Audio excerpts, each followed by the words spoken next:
Number 86 देखो लिखा है however it is not always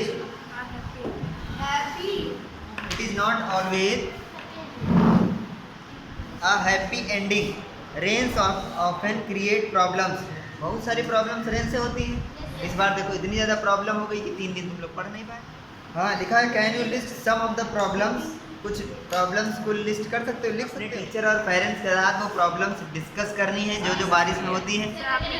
तो 5-6 प्रॉब्लम्स हम लोगों ने अभी देखा कि बाढ़ आ सकती है, सड़कें खराब हो जाती हैं, है ना, इलेक्ट्रिसिटी जो है नहीं आती है, नेटवर्क चले जाते हैं मोबाइल फ़ोन चलाने के लिए, और किसानों की जो है फसल बर्बाद हो जाती है, etcetera etcetera.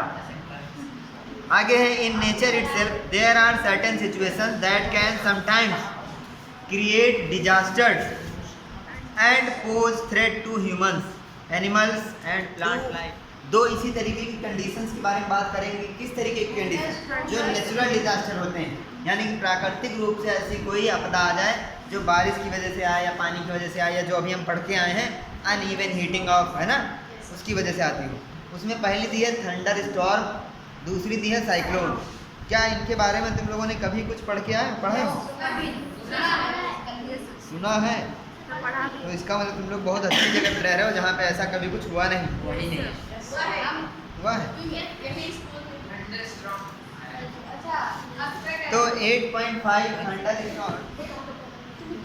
Thunder storms develop in hot humid tropical areas like India very frequently. यानी कि ऐसे जगह पे थंडर स्टॉर्म बनते हैं जहाँ पे हॉट हो, ह्यूमिड हो और ट्रॉपिकल एरियाज, जैसे इंडिया में ज़्यादातर बनते रहते हैं। क्या है देखो, the rising temperature produce strong upward rising winds. जैसे जैसे टेम्परेचर बढ़ता जाएगा वैसे वैसे हवा किधर जाएगी? ऊपर जाएगी। तो बोल नहीं पा रहे। These winds carry water droplets upwards where they freeze and fall down again। यानी कि ये हवाएं पानी की बूंदों को ऊपर लेके जाती हैं और ऊपर जाकर इतनी ठंडक होती है कि वहाँ पे बूंदें फिर से जम जाती हैं और फिर नीचे गिरती हैं। ठीक, अब ध्यान नहीं, अभी सुनते जाओ। अभी देखो एक पूरी एक प्रोसेस है। थंडर स्टॉर्म की शुरुआत कैसे हुई कि गर्मी हुई, गर्मी की वजह से हवा ऊपर गई और वो हवा अपने साथ में पानी की बूंदें ऊपर ले जाती है, और ऊपर होता है ठंडा और वो पानी की बूंदें जाती हैं जम, और उस जमने की वजह से उनका वेट जाता है बढ़, और वो नीचे आती हैं टपक। देख रहे हो कैसे पोएम बन रही है। The Swift movement of the falling water drops along with the rising air create lightning and sound। बात को जरा समझोगे हमारी। ये मान लो कि ये एक एरिया है, ठीक है, ये अर्थ का सरफेस, ठीक, यहाँ पे इधर है ये सूरज सन, इसकी वजह से भयानक गर्मी हुई, ठीक है। तो यहाँ की हवा जो है ये एयर, यहाँ की एयर जा रही है इधर ऊपर, ठीक है, लगातार ये हवा ऊपर जा रही है। थोड़ी देर ध्यान दे तो थंडर स्टॉर्म क्यों समझ आ जाएगा। क्यों? ये एयर लगातार ऐसे ऊपर जा रही है और अपने साथ में एयर क्या लेके जा रही? पानी। और यहाँ पे ऊपर क्या है? बूंद। तो ये पानी की बूंदें जैसे यहाँ पहुँचेंगी जम जाएंगी और ये बूंदें नीचे गिरेंगी। किधर गिरेंगी? नीचे। अब ये पानी की ड्रॉप है, ठीक है, ये जा रही है वाटर ड्रॉप, ये ऐसे नीचे गिर रही है, ठीक है। आप देखो जब ये पानी की ड्रॉप नीचे गिर रही है और हवा लगातार ऊपर जा रही है तो आपस में रगड़ाई होगी। रगड़ाई क्या होती है? रगड़न होगी।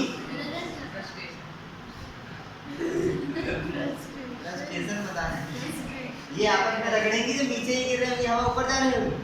उस जब हम कुछ दो चीजें रगड़ते हैं तो क्या होता है? Heat produce. जब दो पत्थर को आपस में रगड़ोगे तो क्या होगा? चिंगारी निकलती है। तो ऐसे लगातार पानी की बूंदें नीचे गिर रहे हैं, लगातार हवा ऊपर जा रही है, वो आपस में तेजी से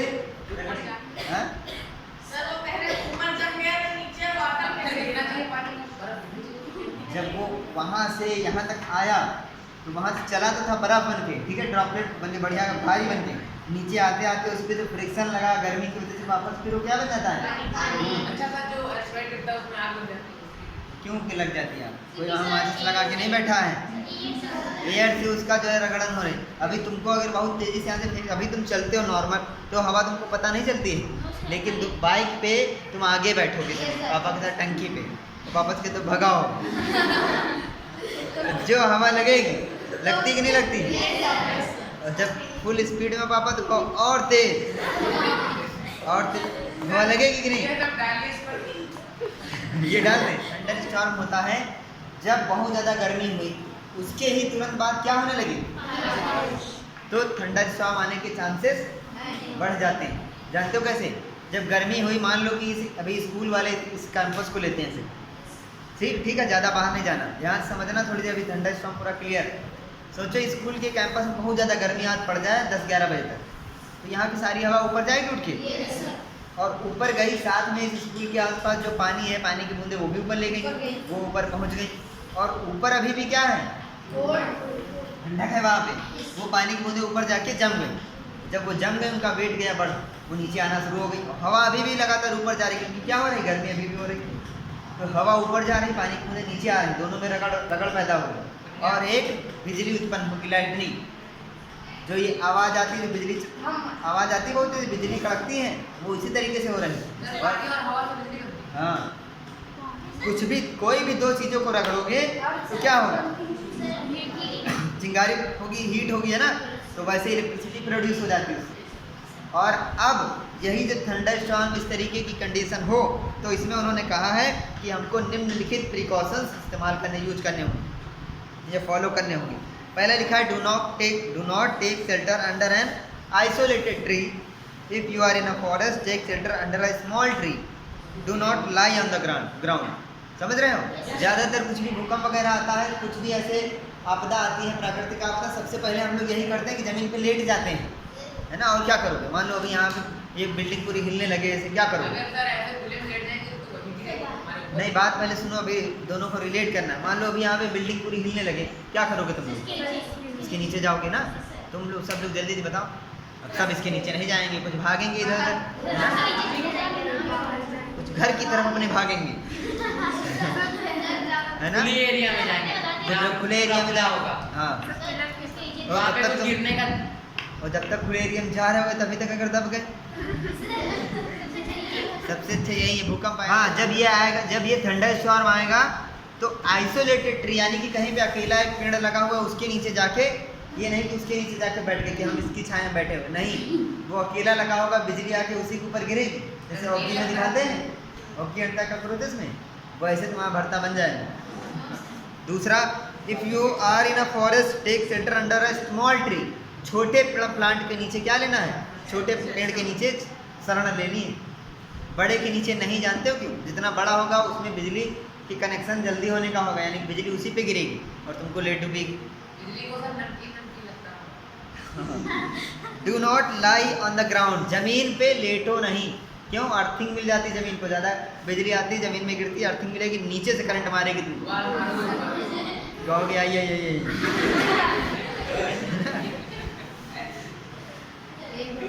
do not take shelter under an umbrella with an metallic and.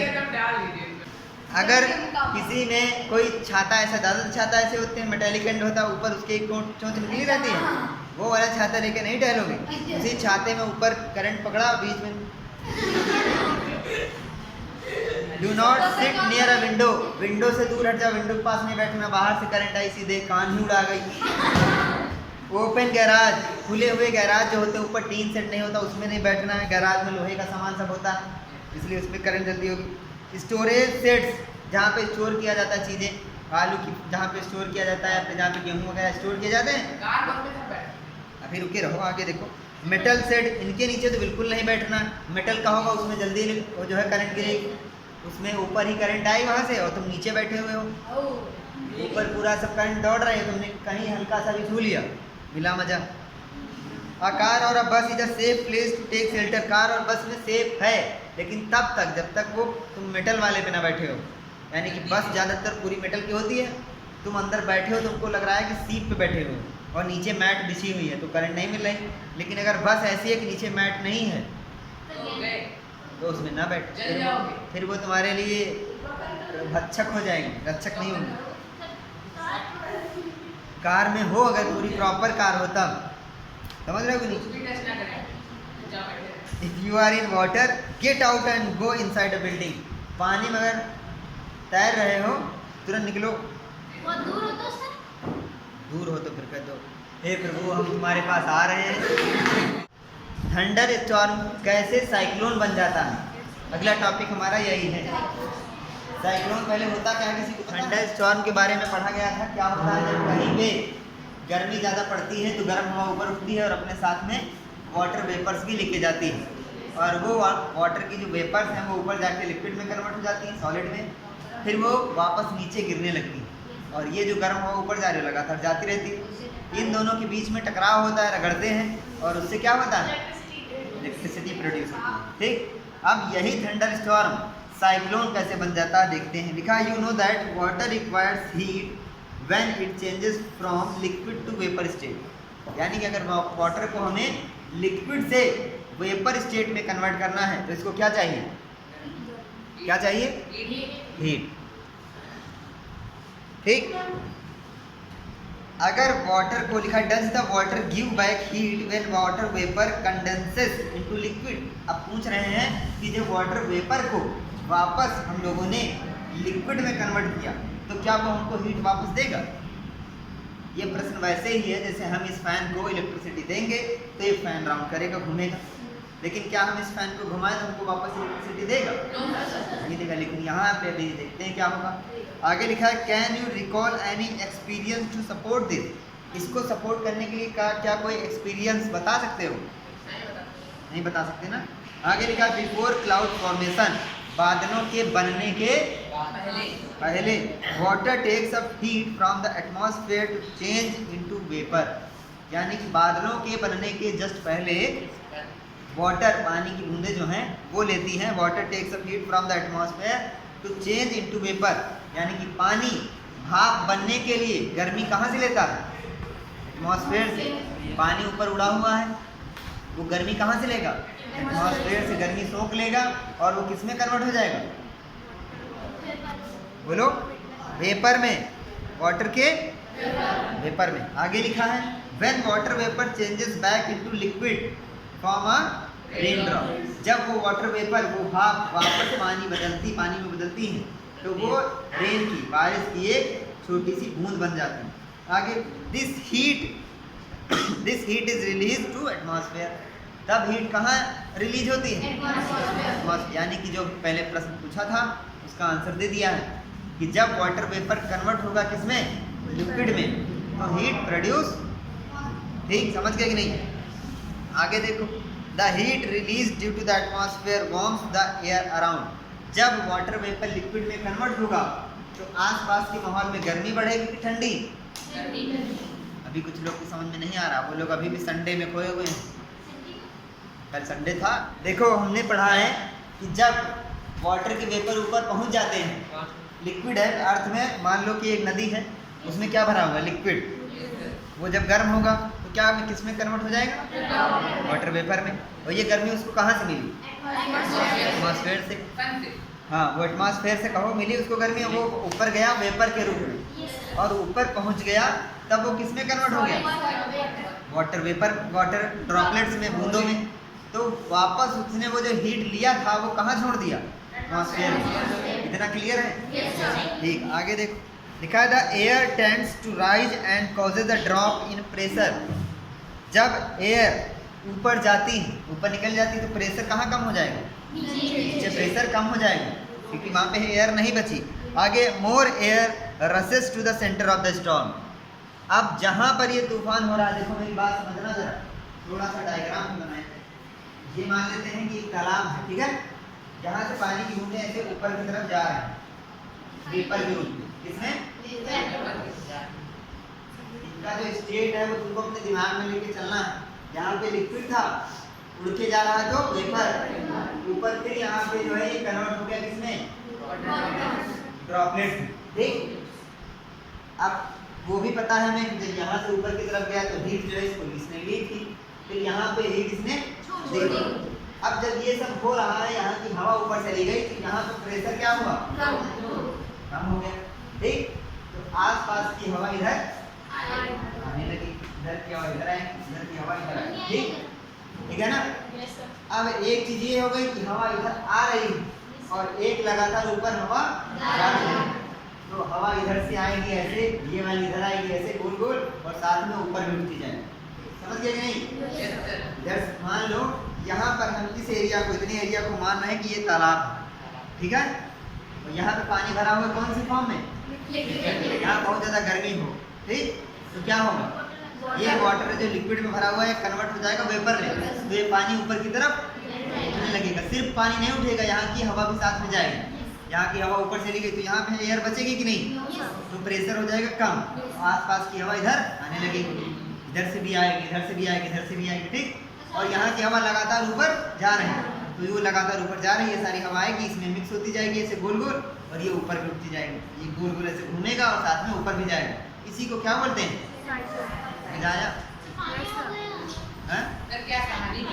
इसमें सब होगा। ये कभी कभी इतना बड़ा बन जाता है कि पूरे पूरे घर, कार, बस सब ले जाता है। इसी साइक्लोन में सब जा रहे हैं। पानी जरूरी, देखो पानी के पास हुआ था ऐसा, ठीक? जरूरी थोड़ी ना कि तालाब में ही होगा ऐसा। मान लो नहीं, पानी नहीं है यहाँ पे, मान लो कि इस एरिया में चलो थोड़ी देर के लिए तालाब था, यहाँ पे तालाब हटा दो, यहाँ पे जैसे कंडीशन वैसे एक फील्ड है, क्रिकेट का एक मैदान है, क्या है? जहाँ पे गर्मी पड़े तो यहाँ की हवा कहाँ जाएगी? ऊपर। वही वाली बात हो गई, हवा ऊपर जा रही, इधर से हवा आ रही, इधर से हवा आ रही, इधर से आ रही, तो यहाँ की हवा ऊपर गई। आगे समझ? पेज नंबर 87 राइट साइड में सबसे नीचे वाली लाइन से देखो, कुछ लिखा है कि यही जो अभी हम लोगों ने पढ़ा है, ये लगातार गर्म हवाओं का ऊपर उठना और हवाओं का आके मिलना, यही क्या है? साइक्लोन है। अब आगे इन्होंने बोला है फैक्टर्स, जैसे कि विंड की हवा, कितनी तेज हवा चल रही है, विंड की डायरेक्शन, किधर से हवा चल रही है, और टेम्परेचर और ह्यूमिडिटी, ये 4-5 चीज़ें क्या हैं? साइक्लोन के फैक्टर्स हैं। ये साइक्लोन को बनाने में, उसको गिराने में, उसको कम करने में, उसको ज़्यादा करने में ही इन्हीं का योगदान है। ठीक, साइक्लोन बना हुआ है, देखो आगे खोलो फिगर 8.11। इंडिया मेटीओरोलॉजिकल डिपार्टमेंट जो न्यू दिल्ली में है, उन्होंने ये फोटो दिया है एनसीईआरटी वालों को। इसमें देखो बना हुआ है 10 to 30 किलोमीटर, ये जो बना हुआ है ये 10 से 30 किलोमीटर का लंबा चौड़ा है। समझ रहे हो कि नहीं? छोटा मोटा नहीं, अगर इतना बड़ा आ जाए तो क्या होगा जानते हो? लिखा है डायरेक्शन, देखो सबसे पहले लेफ्ट से देखो, 15 किलोमीटर की ऊंचाई इसकी बताई है इन्होंने। सबसे पहले direction in which cyclone moving, cyclone left की तरफ बढ़ रहा है देखो, और स्ट्रीम फ्लो हो रही है राइट से लेफ्ट की तरफ। लेफ्ट में सबसे नीचे क्या लिखा है? Gales gradually increasing, hurricane winds, Gales gradually decreasing. इधर की हवा कम हो रही, इधर की हवा बढ़ रही, तो लगातार वो ऐसे ऐसे घूमते हुए लेफ्ट की तरफ बढ़ता जा रहा है। ठीक, 200 इनकी स्पीड है। आई है देखो उसकी आँख, साइक्लोन की आँख जहाँ पर होती है सबसे ज़्यादा खतरनाक वही है। मतलब अगर वो घूमता घूमता आँख उसकी यहाँ पे आए तो वहाँ का सामान जो भी होगा, जो भी गृहस्थी है, सामान है, घर है, खेत है, सब ऊपर गया उसी के साथ। ऊपर लिखा है sinking air, rising air, outflow. ठीक है, समझ गया कि नहीं? अब 8.12 में लिखा था image of I of a cyclone. एक साइक्लोन की आँख जो बीच में है उसका देखो इमेज बना हुआ है। उसके अंदर एक बात ध्यान रखोगे कि उसके अंदर सिर्फ वो घूम ही नहीं रहा, उसके अंदर लगातार इलेक्ट्रिसिटी भी प्रोड्यूस हो रही है ना? क्योंकि वो ऊपर जा रहा है, पानी की बूंद नीचे आ रही है, रगड़न हो रही है। आगे 8.13 rising water caused by a cyclone. पानी देखो ऊपर उठा हुआ है, सामने एक छोटी सी बिल्डिंग दिख रही है, ठीक, और देखो ये वो है लहर है जो ऐसे उठी हुई है। फिगर ध्यान से देखो, वो समझ में आया? बीच में से कोई है फोटो जिसने लिया है, जूम करके। ठीक हो गया। अब कल इसके बाद हम लोग पढ़ेंगे डिस्ट्रक्शन कॉज्ड बाय साइक्लोन। ठीक है।